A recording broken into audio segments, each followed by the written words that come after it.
अस्सलामुअलैकुम, आप देख रहे हैं होराइजन न्यूज़ एचडी। खबर शामिल करते हैं। साहिवाल से जेल भरो तहरीक, पाकिस्तान तहरीक इंसाफ और काफली के कारकुनान का जमे गफीर। साहिवाल जेल भरो तहरीक के मौके पर हज़ारों की तादाद में पाकिस्तान तहरीक इंसाफ और काफली के कारकुनान की साहिवाल शहर आमद।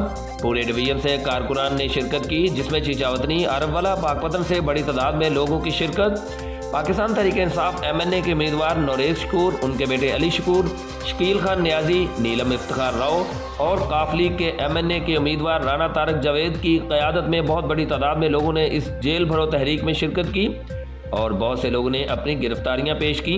इस तहरीक के हजूम के रश की वजह से शहर भर में ट्रैफिक को शदीद मुश्किलात का सामना रहा। ज़राए के मुताबिक 200 कारकुनान ने गिरफ्तारी पेश की। Report Rauf Shahzad Jatt, divisional bureau chief Sahiwal, Horizon News HD, Pakistan.